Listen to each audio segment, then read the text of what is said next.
The starting position for the double scissors jump drill is with one leg extended forward with the knee over the midpoint of the foot. The other leg is back with the knee bent underneath the line of the hips and shoulders. Once you reach the apex of the jump, attempt a complete cycle of the legs, landing with them in their original position. The jumper must remember to maintain an excellent shoulders above hips posture. For the single leg stride jump, you'll need a long, sturdy bench, rectangular box, or a row of bleachers or stadium steps. Stand to the side and at one end of the bench.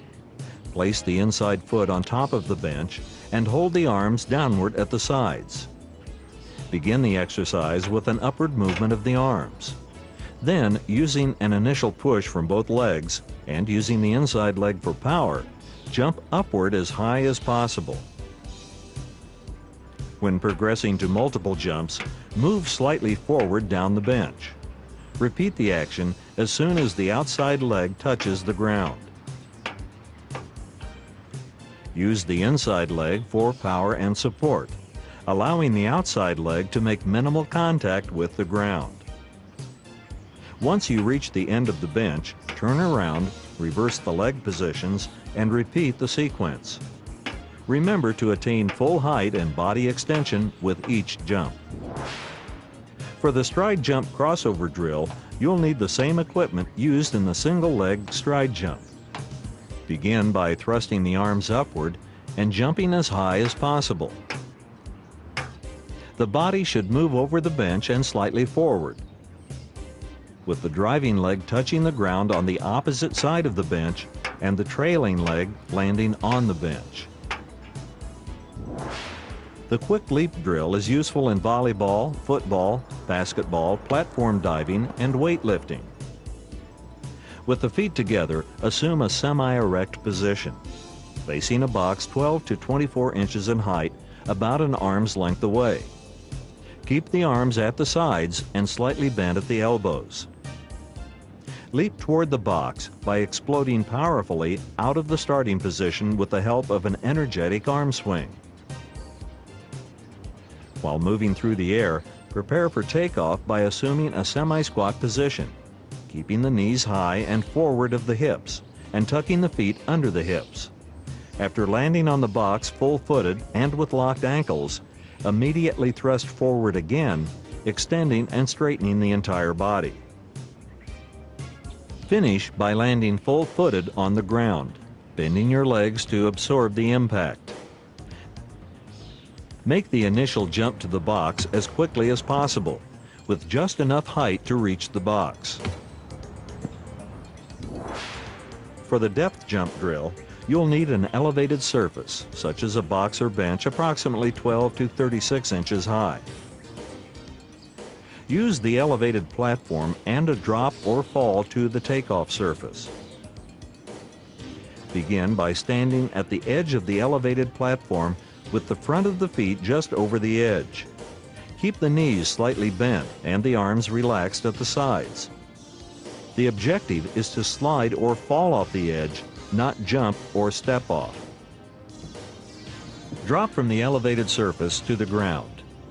In all depth jumps, it is recommended that cushioned yet resilient surfaces, such as well-groomed grass and artificial turf, be used for takeoffs and landings.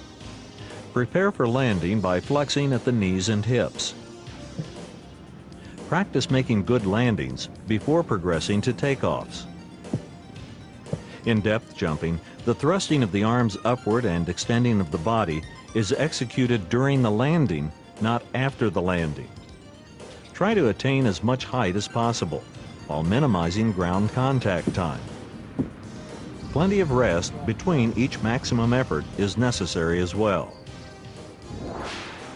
For the depth jump leap drill, you'll need 2 boxes or benches, one 12 to 16 inches high, the other 22 to 26 inches high. This drill applies to weightlifting, basketball, volleyball, ski jumping, and platform diving. Stand on one of the 2 boxes with the arms at the sides. The feet should be together and slightly off the edge, as in the depth jump. Place the other box approximately 2 or 3 feet in front of you. Begin by dropping off the initial box as in depth jumping, landing and immediately taking off with both feet. Now jump onto the higher box, landing on both feet, and drive upward and forward as intensely as possible, using the arms and full extension of the body. Complete the motion by landing on the ground with both feet and legs flexed to cushion the impact. With this drill, you'll need maximum rest periods of 1 to 2 minutes or more. In the box skip drill, you'll need 2 to 4 boxes in heights of 8 to 24 inches. Place the boxes in any order of height about 6 to 10 feet apart. Facing the first box from about 2 steps away, stand with one leg slightly behind the other with the arms relaxed at the sides. Drive off the back leg, attempting to attain as much height with the hips as possible. Block with the arms and drive the knee upward. Immediately upon landing on the box, drive the other leg forward and upward, attaining maximum height and distance. Use momentum from this action to leap from the first box. Land on the ground between the first and second boxes with the same leg that landed on the first box. Then skip to the next box. Continue this skip action sequence over the remaining boxes. The box bound drill also uses 2 to 4 boxes in heights of 8 to 24 inches. Stand 2 to 3 steps in front of this series of boxes. Begin by pushing off with the back leg, driving the knee forward and upward to gain as much height and distance as possible. Make every other step from a box. Maintain an erect torso and eliminate landing positions that foster overstriding or pulling the hips over and off the box. The single-leg lateral hop drill uses mini hurdles approximately 18 to 26 inches high, set 2 feet apart. Stand outside the hurdle balancing on one leg with the other leg flexed, toes and knee up with the heel under the hip. Take off sideways over the first hurdle, then over the second one. Without hesitating, change direction. Continue this back and forward sequence. You can increase the distance between the hurdles as your performance improves. In the single-leg diagonal hop drill, stand next to a cone with the knees slightly bent and the arms at the side. Balance on one leg, with the other leg flexed with the toes and knee up, and the heel under the hip. Upon takeoff, project the hips at a 45-degree angle inside or outside the takeoff point. Progress from sets of 3 to 5 repetitions in the outer direction, 2 sets in the inside direction, then finally to crossing back and forth. The vertical swing drill is beneficial for weightlifting, Nordic skiing, wrestling, volleyball, and swimming. Use a dumbbell, kettlebell, handled medicine ball, or similar object weighing 15 to 30 pounds. Grasp the dumbbell with both hands, allowing it to hang at arm's length between the outstretched legs. Keep the back straight and the head up. Swing the dumbbell first in an upward then downward motion. Resist the momentum of the dumbbell in one direction with a forceful braking effort to reverse direction. The leg toss drill applies to diving, football, gymnastics, and all sports involving kicking. Equipment for this maneuver includes a 9 to 16 pound medicine ball and horizontal crossbar, chin bar, or stall bar. Begin with one partner hanging with both hands so that the feet are just touching the ground. The other partner rolls the medicine ball toward the hanging partner, who catches the ball with the feet and then tosses it back to the other partner. Concentrate on keeping the legs extended and using the hips to generate most of the counter force. The other partner catches the ball and repeats the sequence. This drill is a counter move to the shovel toss drill. It's an excellent exercise to complement resistance training involving the snatch and clean. Begin in a semi-squat stance. Place the ball on the ground between the legs, holding it with the fingers spread. Extend the arms, keeping the head up and back straight. Thrust the hips forward, moving the shoulders upward while maintaining full extension of the arms. Scoop the ball upward, attempting to elevate both the body and the ball to maximum height. Play the ball off the bounce and repeat the toss.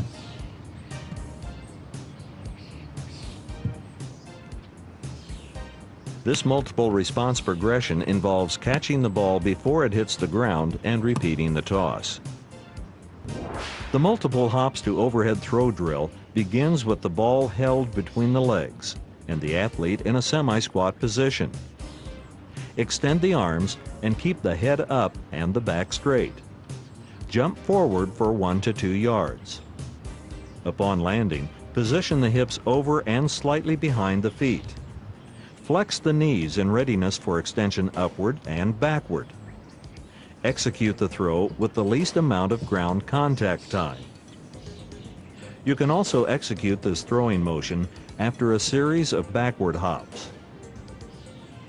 The multiple hops to underhand toss drill is excellent for any sport that involves quick reactive starting movements, such as track sprints, high, long, and triple jumps, football, basketball, and volleyball. Begin with the ball held below the waist and the head up and the back straight. Now jump backward for 1 or 2 yards. Upon landing, prepare the body for an underhand shovel toss by positioning the hips over and slightly in front of the feet. Flex the knees in readiness for extension outward. Execute the toss with the least amount of ground contact time. The heavy bag stroke drill simulates the motion of a tennis stroke, but also applies to baseball, discus, and football. Stand next to the heavy bag with the feet slightly more than shoulder width apart. Place the inside of the forearm across the bag at chest height. Begin by twisting at the waist, keeping the arm extended, and push the bag away from the body. As the bag returns, catch it with the inside of the arm. Then powerfully reapply force in the opposite direction. Remember to follow through, rotating at the waist with each push. The drop push drill begins with the athlete in a prone position. The arms are extended from separate and elevated platforms such as boxes, blocks, or benches. Start by dropping from the raised platforms and landing with a strictly maintained posture, cushioning the landing by giving at the shoulders and elbows. Next, perform 2 to 4 sets of a drop from the platforms. And upon landing, perform a fully extended push-up. Finally, drop and explosively push the torso and arms back up and onto the platforms for 4 to 8 repetitions. The medicine ball overhead throw drill begins with the feet together, evenly balanced. Throw the ball with the knees flexed, followed by a hip thrust, torso whip, and follow through, allowing the body to be slightly off the ground. The catch and overhead throw drill begins with the athlete in an upright position. Immediately after catching the ball, thrust the hips forward with a whipping action of the upper torso and a flexing of the waist during the follow-through. It's important that you receive the ball in the same position as the throwing motion for optimal safety, efficiency, and result. The same principles apply to the more advanced portion of reactive catch and throw work with one arm. It is important to maximize efficiency by executing the throw quickly off the rebound effect of the catch. A smaller and lighter ball will be necessary for safe and effective training.